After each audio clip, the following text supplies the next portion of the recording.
नमस्कार, मैं हूं डॉक्टर नितेश राज और आप देख रहे हैं मेरा यूट्यूब चैनल। आज हम बात करेंगे कफ सिरप्स की।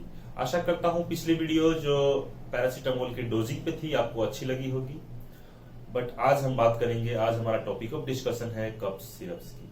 और ये वीडियो देखने के बाद मुझे उम्मीद है कि आप खुद से सेलेक्ट कर लेंगे कि आपकी अगर सर्दी जुकाम कुछ भी तबीयत खराब होती है तो आपके लिए कौन सा आइडियल कफ सिरप रहेगा, न कि फार्मासिस्ट सेलेक्ट करेगा या केमिस्ट सेलेक्ट करेगा।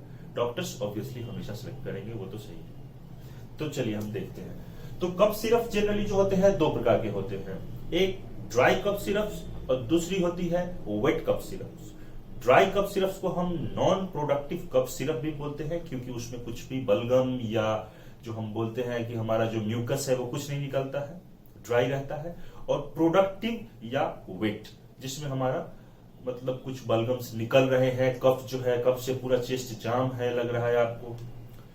तो याद रखें कि किसमें क्या दिया जाए।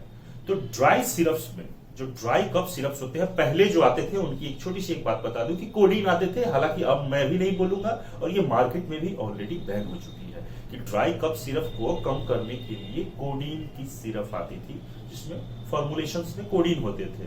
कोडीन है लेकिन अब वो बैंड है और यूज उसका ना करें। अब उसके जगह नॉस्केपेन आती है या अदर कुछ प्रोडक्ट्स हैं, ट्राइपोलिडीन भी है, वो आती है। लेकिन अब वो सब, अब सिर्फ एक ही चीज आप ध्यान दें कफ सिरप लेने से पहले, और वो भी dry cough syrup. Dry means सिर्फ आपको खांसी हो रही है, वेदर यहाँ पे गले में कुछ खराश के चलते हो रही है हल्का सा, या इरिटेशन हो रहा है आपको, या अगर आपने धूल से या धुआं से कहीं से एलर्जी हुई, या कोल्ड से कफ से उसके चलते अगर खांसी हो रही है, तो अभी जो हम लोग केमिकल जो यूज करते हैं जो कफ सिरप्स में जो यूज होता है वो है डेक्स्टोरमिथोर्फेन। बस आप याद रखिए D for dextromethorphan and D for dry. This is the thumb rule कि आप D for dextromethorphan and D for dry. अब बात करते हैं कुछ एडिशनल चीज की। जैसे एडिशनल में है कि बहुत बार जो है सूखी खांसी के अलावा रनिंग नोज है, नाक भी बह रहे हैं, आंख वाँख लाल है, जैसे आपको जिसको बोलते हैं जुकाम हुआ है, सर्दी हुआ है, तो उस केस में एक प्रोडक्ट उसमें और ऐड हो जाता है और उस प्रोडक्ट का नाम है एंटीहिस्टामिनिक्स, जो कि सेट्रिजिन ग्रुप का दवा होता है। सेट्रिजिन ग्रुप ऑफ ड्रग्स होता है वो। सेट्रिजिन जैसे एग्जांपल आप याद कीजिए, सेट्रिजिन खाने से आपको नींद आती है, लिवोसेट्रिजिन। तो ये ग्रुप ऑफ ड्रग्स जो है एंटीहिस्टामिनिक्स बोलते हैं और ये काम करता है आपका जो सेक्रीशंस जो हो रहे हैं, आपके नाक से सेक्रीशंस हो रहे हैं या पूरा पीछे लग रहा है कि गले में सेक्रीशंस आ रहे हैं, आंख पूरी लाल है और जलन सी हो रही है नाक में, इसको कम करने के लिए एंटीहिस्टामिनिक्स का यूज किया जाता है। ये क्लोरफेनिरामिल मैलिएट या डाइफेनहाइड्रामिन नाम से आती है। जनरली यही दो रहता है, क्लोरफेनिरामिल मैलिएट या डाइफेनहाइड्रामिन।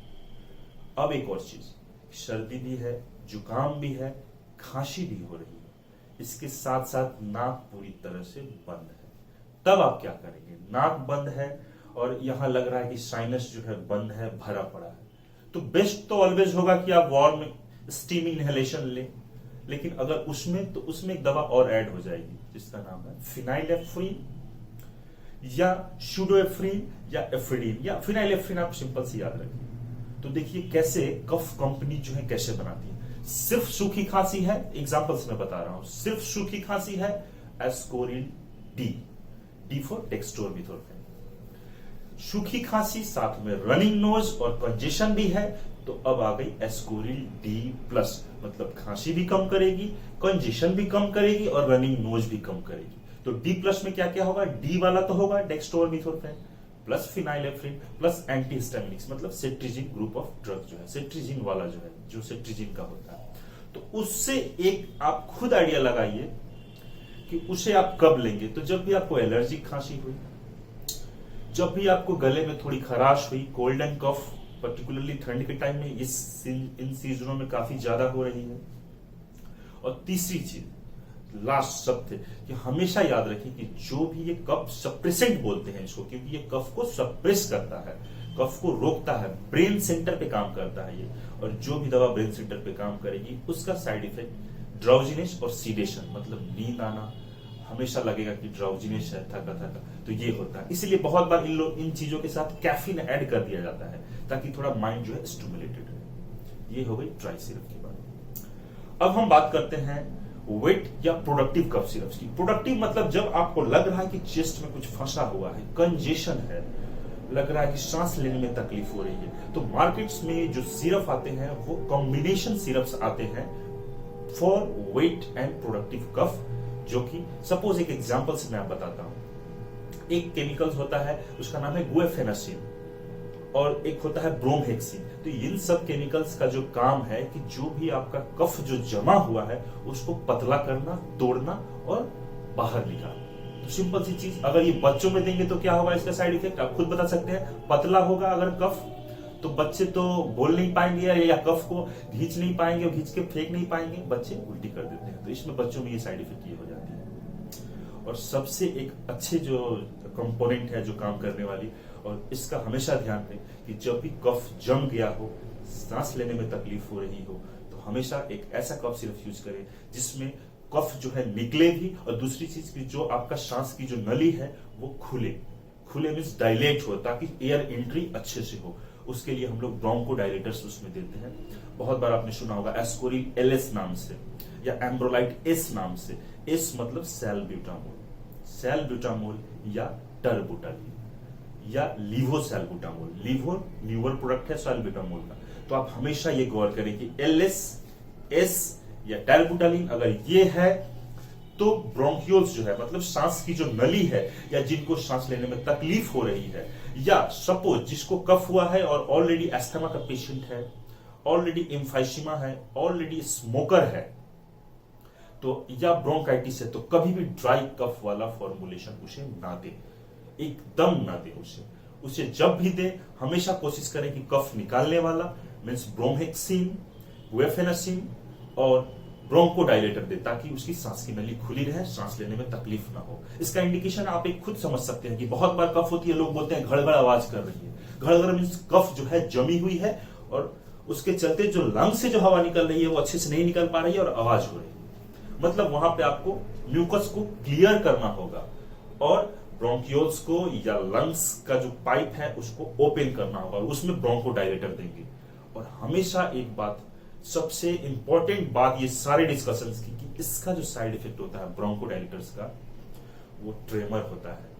ट्रेमर, पैल्पिटेशन, ये साइड इफेक्ट है ब्रोंकोडायलेटर्स। मतलब सैल्बुटामोल, लीवोसैल्बुटामोल या टर्बुटालिन, जो कि हमारे कफ या हमारे जो लंग्स की जो नली है इसको जो ओपन करते हैं, इसका एक साइड इफेक्ट है। क्योंकि ये थोड़ा हार्ट पे काम करता है, और हार्ट पे काम करने के चलते पैल्पिटेशन शुरू हो जाएगा, धड़कन तेज हो जाएगी।